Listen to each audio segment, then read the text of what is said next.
ভাই এই ট্রাউজারটার প্রাইস কত? ট্যাগের মধ্যে লেখা আছে 1500 টাকা। এটার দাম 1500 টাকা? হ স্যার, ইন্ডিয়ান প্রোডাক্ট, দাম তো একটু বেশি হইবই। তাই বলে এত বেশি? আচ্ছা আপনার মেমোটা দেখান তো।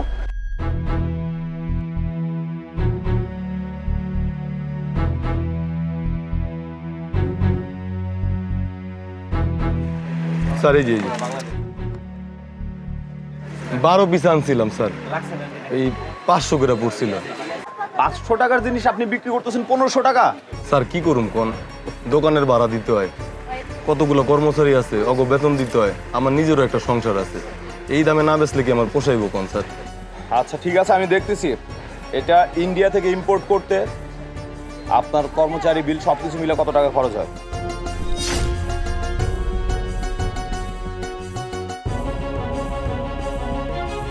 সব মিলিয়ে হয় আপনার 800 টাকা।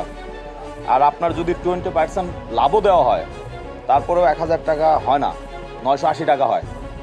সেক্ষেত্রে আপনি এটার দাম রাখতেছেন 1500 টাকা, কিভাবে হয়?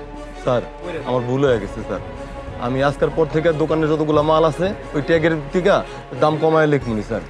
স্যার আমার ভুল হয়ে গেছে, আমি সব কিছুতে দামটা ঠিকঠাক মতন লেখা দিতেছি। আপনি যে ভুল করেছেন আইন মোতাবেক আপনাকে শাস্তি পেতে হবে। স্যার আমার আর একটা সুযোগ দেন, আমি গরিব মানুষ স্যার। আপনাকে যদি আবারও সুযোগ দেয় আপনি ঠিক সেম অপরাধ করবেন, কাজে আপনাকে ক্ষমা করা হবে না। আপনাকে 2 লক্ষ টাকা জরিমানা করা হলো। আব্দুর রহমান সাহেব, আপনি 2 লক্ষ টাকা জরিমানা তার কাছ থেকে নিয়ে আসবেন। স্যার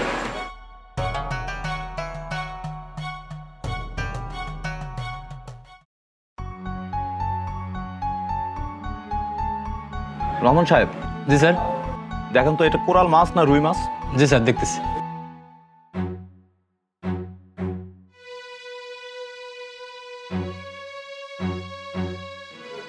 স্যার আমার কাছে তো এটা রুই মাছ মনে হচ্ছে।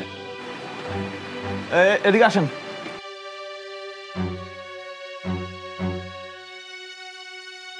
স্যার আপনাদের কিছু লাগবো?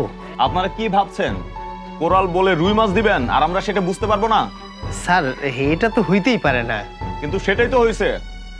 আমরা অর্ডার করার সময় আপনারা বলছেন কোরাল মাছ দিবেন, কিন্তু দিছেন রুই মাছ। আসলে হয়েছে কি স্যার, কোরাল মাছের এখন তো অনেক দাম, তাই বিক্রি করে পোষাইতে পারি নাই, তাই আর কি। তাই আপনারা মানুষকে বোকা বানিয়ে কোরাল বলে রুই মাছ খাওয়াতে পারেন? স্যার সত্যি কথা কি, আমাদের সব হোটেলেই এভাবেই খাওয়ায়। যতগুলা হোটেলে হয় সবগুলা হোটেলই দেখতেছি, আর প্রত্যেককে 1 লক্ষ টাকা করে জরিমানা করব। স্যার আপনার লগে একটা কথা বলতে পারি? যা শোনার থানায় গিয়ে শুনবো। স্যার 2 দিন পরে ঈদ, এইভাবে আমাকে গরিবের পেটে লাথি দিয়েন না, তাহলে আমরা কিভাবে চলুম? এই তুমি এত কথা বলতেছো কেন? বললাম না তোমার দোকানের মালিককে ডাকো। আমি আসলে স্যার এই হোটেলের মালিক। স্যার আপনাকে একটা রিকোয়েস্ট করব। আবার কি কথা বলেন? স্যার এটা আপনি আমাকে ঘুষ আবার করতেছেন? আপনার সাহস তো কম না? আসলে স্যার এর আগেও অন্যান্য ম্যাজিস্ট্রেটে অভিযান চালাইছে, তাদের সাথে আমরা এভাবে সমঝোতা করে নিয়ে নিছি স্যার। স্যার আমাদের সাথে এভাবে সমঝোতা করলে আপনার কোনো দোকানেই হানা দিতে হবে না। আপনারা সবাই ন্যায্যতার সাথে ব্যবসা করেন, তাহলে তার আপনাদের দোকানে হানা দেই না। কি যে কোন স্যার, ন্যায্যতার সাথে ব্যবসা করলে কি আর ব্যবসা টিকানো যাবে? আপনি শুরু করেন, দেখেন সবই সম্ভব। স্যার চাইলেও পারা যায় না, এই দুনিয়াটাই তো 2 নম্বরে ভরা। রহমান সাহেব। জি স্যার। উনি তো একটা অপরাধ করছে, সাথে আবার ঘুষ অফার করতেছে। ওনাকে সহ থানায় নিয়ে চলুন। স্যার এবারের মতো মাফ করে দেন স্যার।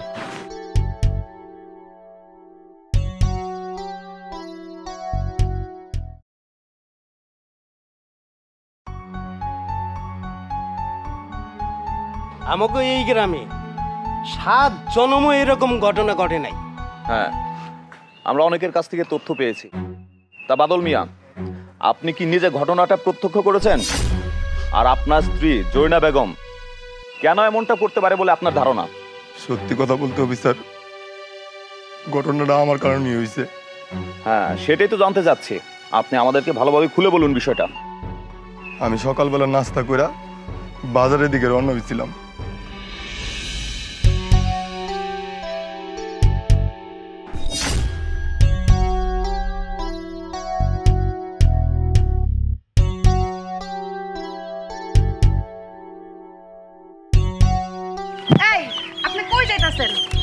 কই আর যামু মফিজের দোকানে যে চা খাই আহি। কেন কিছু লাগবো? না না না আমার কিছু লাগবে না, পলাশপুর থেকে আবার বোন ফোন করছিল। ও আমার শালি ফোন করছিল, তা কি কয়? ওর জামাই তো কাম কাজ নাই, ও ভাবতেছে আমাকে বাড়ির পাশে একটা দোকান দিব। দোকান দিব, এটা তো ভালো কথা। সকিনা তোমার কাছে 1 লাখ টাকা চাইছে। কি 1 লাখ টাকা? 1 লাখ টাকার কথা শুনে মনে আকাশ থেকে পড়লা। আমার বোনে কি আমার কাছে টাকা দিতে পারে না? পারে, কিন্তু 1 লাখ টাকা তো আমার কাছে থাকতে হইব নাকি? থাকুক বা না থাকুক আমি এত কিছু বুঝি না।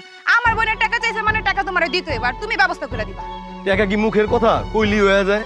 ফসল বেচে আমি যেই টাকা ইনকাম করি সেই টাকা তো সংসারের পিছনে চলে যায়। খালি আমি বইলাই তোমার ঘর করতেছি। আমার জায়গায় যদি অন্য কোনো মাইয়া থাকতো কবে তোমার রেখা চলে যেত। দেখো তো কিসের মধ্যে কি কয়। আমি ঠিকই কইছি, আসলে তোমার বিয়া করাটাই আমার ঠিক হয়নি। ও বিয়ার 12 বছর পরে তোমার মনে হইছে আমারে বিয়া করা ভুল হইছে তোমার, না? এখন তো বুঝতে পারছো চলে যাও, আসো কেন? কি আপনি আমার এত বড় কথাটা কইতে পারলেন? হ্যাঁ আমি কইতে পারলাম। তোমার বইনে যখন যেটা চায় তখন সেটাই দেওয়ান লাগবো। এখন আমার কাছে 50,000 টাকা আছে, লাগলে নিতে পারো। আর 1 লাখ টাকা হইলে কয়দিন সময় লাগবো। আপনার টাকা আমার বোনের লাগবো না, আপনার টাকা আপনার কাছে রেখে দেন।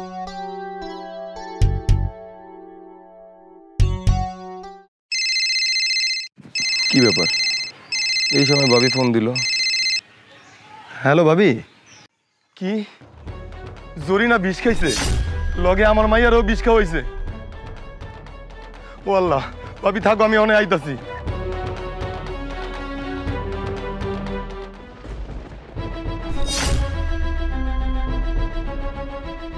আমার বলার কি হয়েছে?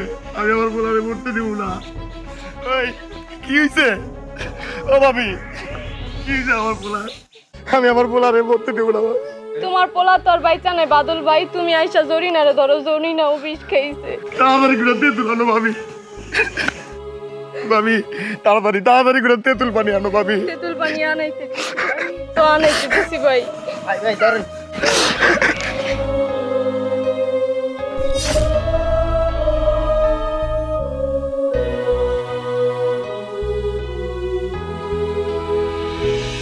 জরিনারে বাঁচাইতে পারলেও আমি আমার পোলারে বাঁচাইতে পারি না। হ্যাঁ, সবার কাছ থেকে যেটা শুনেছি সেটা আপনার সাথে মিলে যাচ্ছে। তা মেম্বার সাহেব, আমরা জরিনা বেগমকে নিয়ে যেতে চাচ্ছি। আপনার আইনে যেটা কয় আপনি তো সেই আইন মতেই চলবেন। না অফিসার, আপনি জরিনারে নিয়েন না। আর এটা আপনি কি বলছেন? আপনার বউ যে আপনার সন্তানকে বিষ খাওয়ায় হত্যা করছে, এটা তো দিনের আলোর মতো পরিষ্কার। তারপর আপনি আসামিকে নিয়ে যেতে না করছেন? স্যার আপনারা আমারে নিয়ে যান স্যার, তাও জরিনারে চাইরা যান স্যার। হ্যাঁ, আপনার বউরে তো নিয়ে যাবই, সাথে আপনাকেও যেতে হবে। কিছু লিগ্যাল ফর্মালিটিস আছে, সেগুলো পূরণ করতে হবে। আরে এই বাদল, তুই কি পাগল হয়ে গেছস? তোর বউ যে তোর পোলারে খুন করছে এটা তো সবাই সাক্ষী, সবাই দেখছে, আর তুই তারে নিতে দিতেছস না। মেম্বার সাহেব, আমি সব জানি। অন যদি আমার বউরে পুলিশে ধরে নিয়ে যায় আমার মাইয়াটা এতিম হয়ে যাইব। মেম্বার সাহেব, আমি আমার পোলার বিচার চাইতে যাই, আমি আমার মাইয়াটা এতিম করতে চাইলাম। আপনি একটু কর না আমার বউরে চাইরা দিতে। এই বিচার চাওয়ার দায়িত্ব এখন আপনাদের না, এখন এটা হচ্ছে রাষ্ট্র করবে। রাষ্ট্র যেটা ভালো মনে করে সেটাই করবে। তাইলে আপনারা আমার ধরে লইয়া যান, আমার বউরে চাইরা দেন। আমি তো জিত করছিলাম আমার বউর লগে। এটা হয় না বাদল সাহেব। যে অপরাধী আইন তার বিচার করবে, আমাদেরকে আমাদের কাজ করতে দিন। এই আসামিকে নিয়ে চলো।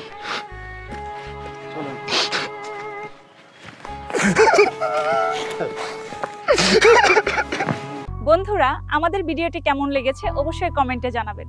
আর ভিডিওটা লাইক, কমেন্টস এবং শেয়ার করে দিবেন। আর নিত্য নতুন ভিডিও পেতে আমাদের পেজটা অবশ্যই ফলো করে দিবেন।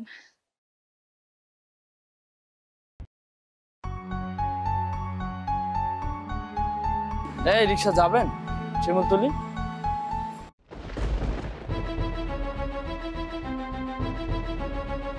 আরে বাবা, তুমি এখানে? তুমি রিক্সা চালাচ্ছ? না না, আমি কারো বাবা না, আমি অটো ড্রাইভার। আপনি হয়তো কোথাও ভুল করতেছেন। কই যাইবেন কোন?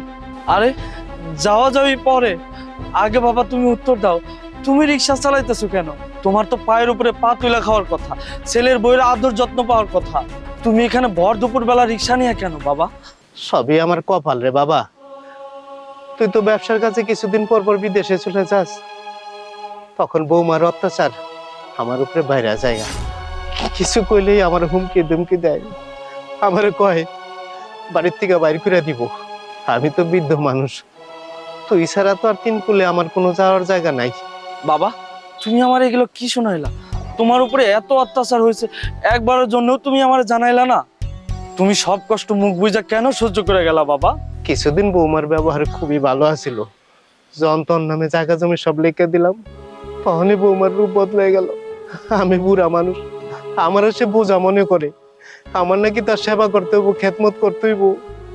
আমি বাসায় থাকলে তার বন্ধু বান্ধব নিয়ে ফুর্তি করতে পারে না, যখন খুশি তখন বাহিরে যেতে পারে না, আমার তো একটা নজরদারি থাকে।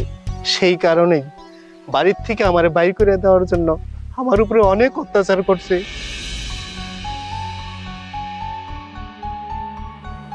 কি ব্যাপার, আপনার শরীরে কি শক্তি নাই? কাজ করতে পারেন না?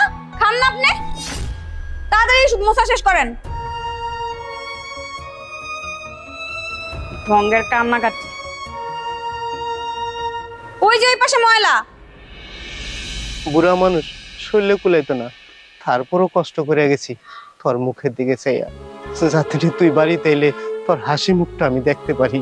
কিন্তু একদিন অত্যাচারের পরিমাণ বাইরে গেল, আমি আর থাকতে পারলাম না, মনে হলো এর চেয়ে মরে যাওয়া ভালো। বৌমা চা।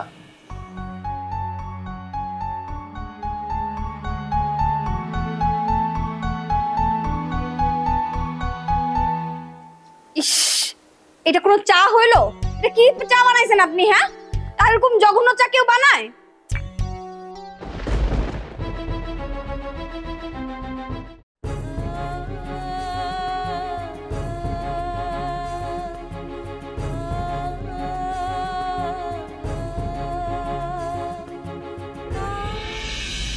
এত অপমান অপদস্থ হওয়ার পরে ওই বাড়িতে আর থাকতে পারলাম না, তাই নিজেই পলাই চলে আইছি। রাস্তা রাস্তা থাকি, পেট তো চালাইতেইব, কেউ তো আমার মাগনা মাগনা খাওয়াইবো না। পেটের দায়ে রিক্সা চালানো শিক্ষা, এখন রিক্সা চালাই খাইছি। আল্লাহ এখন ভালোই রাখছে, আমি শান্তিতে আছি, আমার কোনো কষ্ট নাই। দোয়া করি বাবা, তুই বউরে নিয়ে সুখে শান্তিতে থাক, আমার দিন ভালোই যাইব। না না বাবা, তুমি ভুলেও এই কথা মুখে আনবা না। আমি তোমার এক্ষুনি আমার সাথে করে বাড়িতে লয়ে যাবো। আমার বউয়ের বিচার না করা পর্যন্ত আমার আত্মা শান্তি পাইবে না বাবা। না বাবা তুই যা, আমি যাবো না বাবা, আমি যাবো না। বাবা শোনো, তুমি যদি এখন আমার সাথে না যাও, আমার দুই চোখ যেদিকে চলে যায় আমি সেই দিকে চলে যাবো। বাবা বলো, তুমি কি চাও যারা এত কষ্ট করে লালন পালন করছো, যার জন্য সারাটা জীবন কষ্ট করছো, সে আত্মহত্যা করুক? না না বাবা, আমি সেটা কখনো চাই না বাবা, আমি এটা চাই না। তাহলে চলো বাবা বাড়িতে।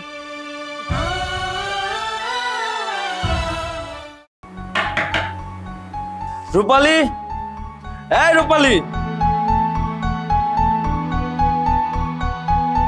আরে তুমি তুমি কখন এলে? হঠাৎ করে চলে আসলে, আমাকে তো একটা ফোন দিতে পারতে। এসব বাদ দাও, আগে বলো বাবা কোথায়? আরে তুমি এত দিন পরে আসছো, আগে একটু রেস্ট করো, তোমাকে চা কফি বানিয়ে দেই, তারপর বাবার কথা হবে। আমি তোকে জিজ্ঞেস করেছি আমার বাবা কোথায়। আরে তুমি কি পাগল হয়ে গেছো? আগে একটু রেস্ট করো, কিছু খাও, তারপর বাবার কথা বলবো নে। আগে বল আমার বাবারে তুই কই পাঠাইছস, আমি সেটাই জানতে চাই। আরে তুমি এত চিল্লাচিল্লি করছো কেন? তোমার বাবা গ্রামের বাড়িতে গেছে। আমি যতবারই বাড়িতে আসি তুই ততবারই আমারে কস আমার বাবা গ্রামের বাড়িতে গেছে। সত্যি করে ক, কই আছে আমার বাবা? আমি তো বললাম তোমার বাবা গ্রামের বাড়িতে গেছে। তুই দিনের পর দিন আমার বাবার উপরে অত্যাচার করছস, তোর অত্যাচারে আমার বাবা এই বাড়ি থেকে বের হয়ে গেছে। বাবা এদিকে আসো। ডাইনি, তোর এত বড় সাহস, আমার বাবার তুই বাড়ি থেকে বের করে দাস? আজকে তোরে আমি শেষ করে ফেলাম। ওই ডাইনি, ওই তুই কেমনে পারলে আমার বাবারে বাড়ি থেকে বাইর করে দিলে? হ্যাঁ, তোরে আজকে আমি শেষ করে ফেলাম। ওই ডাইনি, ওই বাবা, বাবা আপনি আমার বাঁচান বাবা, বাবা আপনি আমাকে ক্ষমা করে দেন বাবা, ও আমাকে মেরেই ফেলবে বাবা, বাবা আমাকে বাঁচান বাবা, আমাকে ক্ষমা করে দেন বাবা। ওঠো বাবা, তুমি ওরে ছাইড়া দাও। আজকে আমি ওরে এমন শিক্ষা দিমু ও যাতে জীবনও তোমার সাথে খারাপ ব্যবহার না করতে পারে। আজকে আমি ওরে এই বাড়ি থেকে বের করে দিমু। বাবা তুমি ওরে ছাইড়া দাও, আজকে আমি ওরে শেষ করে ফেলাম, ও যাতে করে জীবনও আর তোমার সাথে এরকম ব্যবহার না করতে পারে। ওর কত বড় সাহস, ওর কলিজা আমি টাইনা ছিঁড়া ফেলাম, ও আমার বাবার সাথে খারাপ ব্যবহার করে। হয়েছে সাইফুল, হয়েছে, অনেক হয়েছে। আমি তো বেঁচে আছি, তাই না? বৌমার গায়ে তুই আর একবার হাত তুলবি না। বাবা, আমি আপনার সাথে অনেক অন্যায় করেছি, আপনি আমাকে ক্ষমা করে দেন। আমি আর কোনোদিনও এরকম করব না। আমি আপনার কথা দিতেছি বাবা, আমি সারা জীবন আপনার খেজমত করে যাব। শোনো বৌমা, আমি তোমার একটা কথা বলি, তোমরাও একদিন আমাদের মতো মা বাবা হবে। সেদিন যদি তোমাদের সন্তানরা তোমাদের সাথে এমন ব্যবহার করে, তখন তোমার কেমন লাগবে? যাক, তোমার ভুল যখন তুমি বুঝতে পারছো, আমি তোমাকে ক্ষমা করে দিলাম। সন্তানরা যদি ভুল করে, বাবা মার কর্তব্য তাদের ক্ষমা করে দেওয়া। তবে আজ থেকে ওয়াদা করো, কারোর সাথে খারাপ ব্যবহার করবা না, ছোট বড় সবার সাথে ভালো ব্যবহার করবা। আর জীবনে যত পাপ করছো, নামাজ পড়ে আল্লাহর কাছে কান্নাকাটি করবা, আল্লাহ তোমাদের ক্ষমা করে দেব। জি বাবা। যা, তোর কপাল ভালো, আজকে শুধু বাবার কারণে তোকে ক্ষমা করে দিলাম। ভবিষ্যতে যদি শুনি তুই আমার বাবার সাথে খারাপ ব্যবহার করছো, তাহলে একবারের জন্য তোর আমি ক্ষমা করব না। এই বাড়ি থেকে তোর লাথি মেরে বের করে দেবো, কথাটা মনে রাখ।